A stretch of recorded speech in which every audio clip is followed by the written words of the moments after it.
sewing Ariel about 24 hours ago. And I could be reading, I could be resting, I could be doing any number of other hobbies.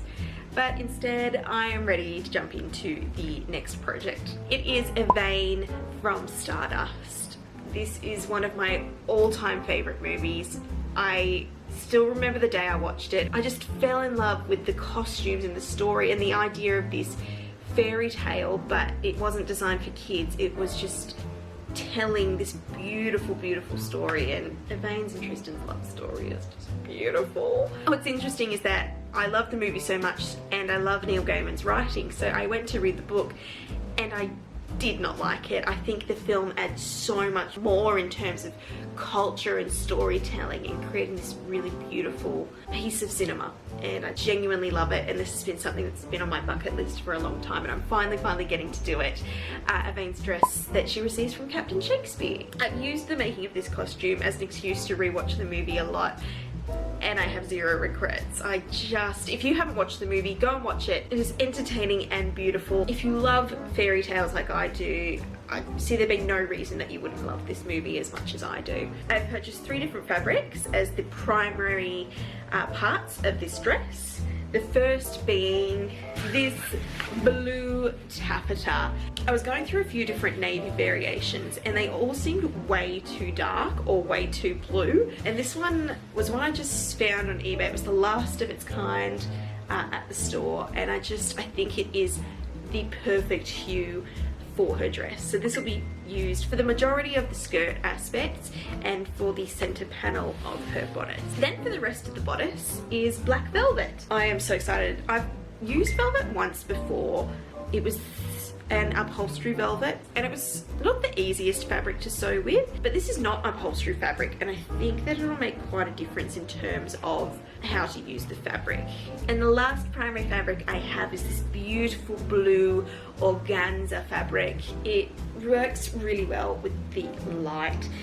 It did look slightly different in the picture, and at first I was a bit hesitant. I was like, oh, it's probably a little too blue for what I was after. I was wanting something a little bit more navy and soft for her sleeves, but the more I look at it, the more I love it. Like, it's not going to be exactly the same. It's got this iridescent quality. It seems like it's almost got a black hue that's coming across in the shadows, whereas in the light it really comes across as this bright blue.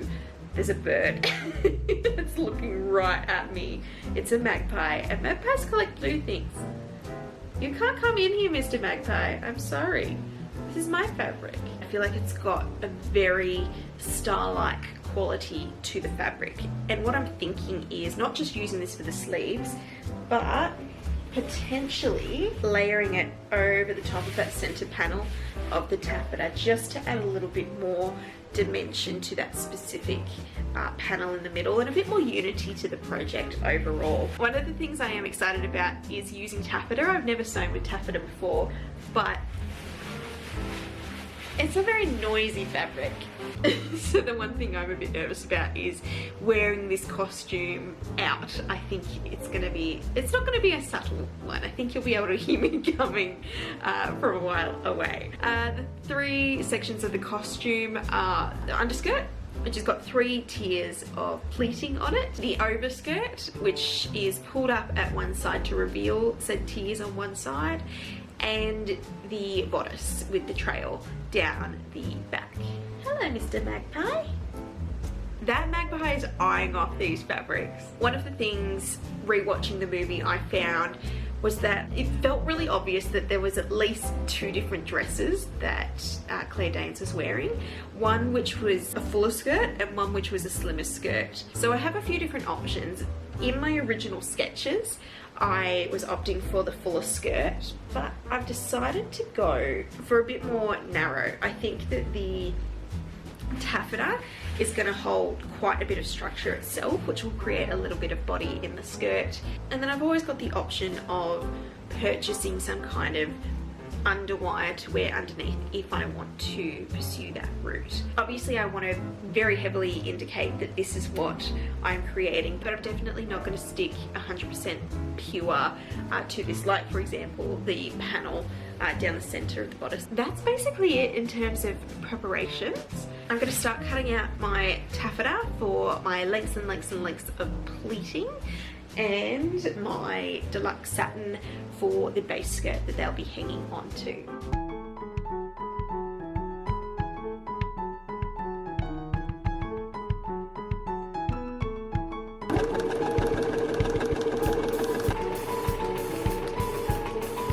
I thought I'd give this fork method of pleating a go. I'd seen it on Pinterest, but I'd never actually tried it before. So you just kind of loop the fabric around your fork and sew it in place. And to be honest, this gave some of the best, most convenient, easy pleat for lengths and lengths and lengths of pleats that needed to be done. All I needed to do once the pleats were sewn was iron them in place. So I don't feel great today, I'll be honest. I don't know if I've got a cold or COVID or something's going on, but I also don't know if that's exacerbated by the fact that I just spent 10 hours making pleats. Good thing is I'm done now. I don't actually know how much I'm gonna get done today. I feel absolutely but I'd really like to get this skirt at least assembled. So I've already cut out a half circle skirt out of my deluxe satin a couple nights ago and let that kind of sit to stretch out the bias wherever it is. So I'll trim that down to make sure it's all even. It's a 70 centimeter circle skirt, and then I've just got what feels like endless pleats to be assembled in 3 different tiers across the skirt. One thing that I do to keep an eye on is that there are, I think there's 5 different areas which I've marked with safety pins where I have made a boo-boo when I was overlocking the edge of the pleats and the fabric's kind of gotten caught up and gone a bit manky. So I just need to make sure that those are going to kind of be either on that left hand side or around the back where they're going to be hidden. While I've got energy, I am going to go ahead and level the skirt and attach the pleats. I'm pretty freaking excited. And ta-da! She is all attached and it looks really good. So all I did was zigzag stitch across the overlocked edge onto the base skirt for all of them, and I think it turned out really, really good. I'm really happy with the overall look. It's not overly heavy, but before I seal up the base skirt, I've decided to do the overskirt because looking at it, I am a little worried that I've not brought the pleats up high enough for this section on the side that's going to have a gathered area. I do have 1 meter of my pleats left over, so I have enough to do another tier. I just don't want to do it if I don't have to, because I think that this kind of shape is working. I like that the bottom's holding a bit of structure where the taffeta is. In my previous scribbles, I did some experimentation. So what I'm going to end up doing is actually a 3/8 circle skirt for the top layer. So halfway between a half circle skirt and a quarter circle skirt. I think I just have to cut it out and see what the shape looks like. So to easily do this cutting out, I set it out like I was doing a standard half circle skirt, but at the point where it would turn into the 3/8, I just folded over to get that little wedge removed in order to get the 3/8 circle skirt cut out. Then I found that it was way too bulky when making the gathering, so cut out a section of the skirt. Then onto the bodice, so covered myself in Glad wrap and tape in the most glamorous fashion possible in order to create the pattern that would suit my body.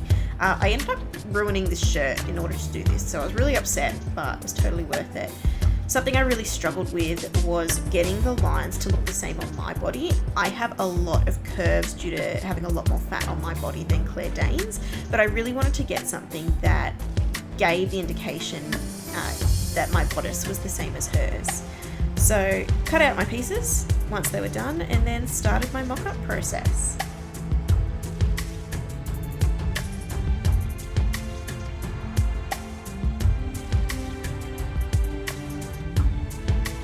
This was not the best version of a mock-up that I've ever done. It was quite annoying.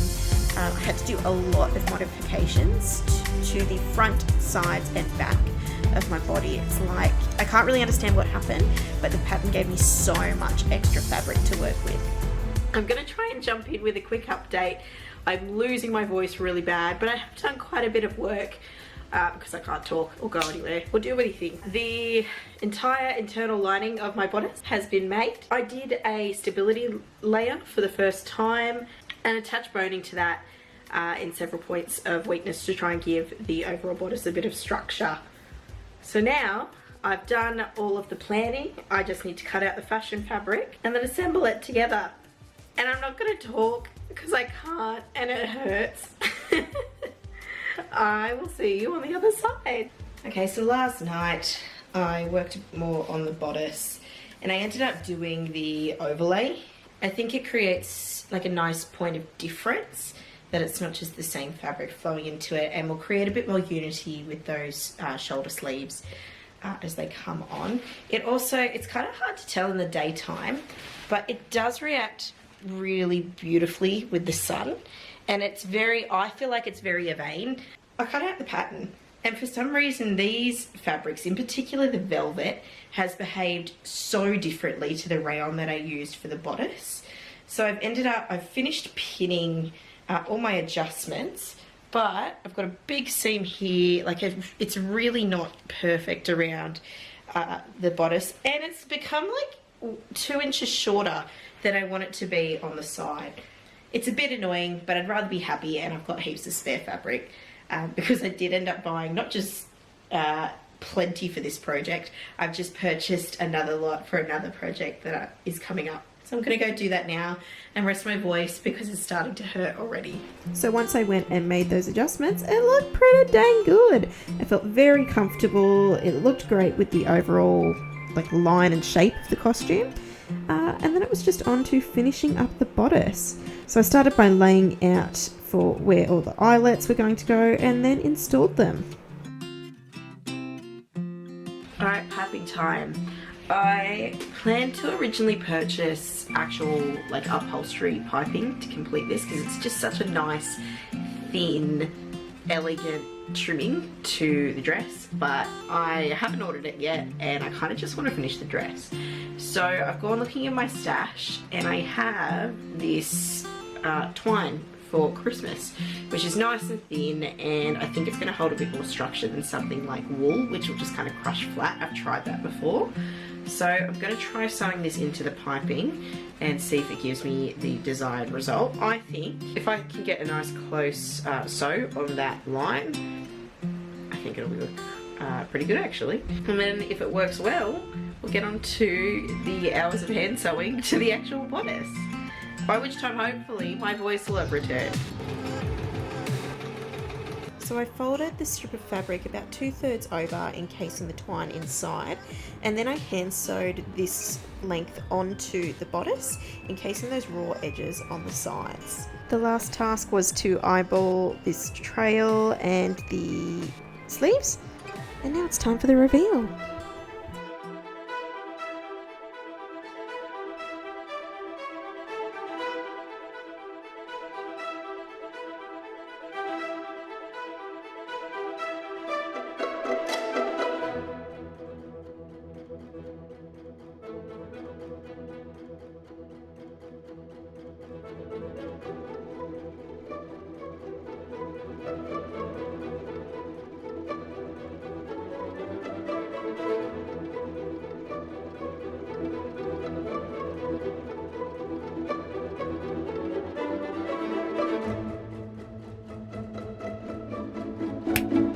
So that's it. That is my Yvaine costume and I love it. I really love it. I feel like I have interpreted what we see on screen fairly accurately, but in a way that I feel comfortable and really enjoy seeing this costume on my body, which makes me super happy because I love this character. I don't have many qualms with the costume overall. I am very happy. I feel completely supported up top. The skirt is very comfortable because I've attached all the various different trimmings to the bodice. All I have to do is put on the skirt and then put on the bodice. So it's very easy to travel with. The one thing I was kind of feeling iffy about was how this outer layer of fabric really hasn't gathered the way that I had hoped in the original image, but I really love the way that the fabric reacts with the sunlight. I'm really happy with this choice of the crystal organza in those sections. It is very warm with the choice of velvet and taffeta, so that's one thing to keep in mind if I do wear this out for an extended period of time. But otherwise, I'm really happy to add this one to my collection, and I'm so keen to get started on the next one. Thank you so much for watching again. I hope you enjoyed the process of making this costume with me, and I'll see you in the next video. Bye!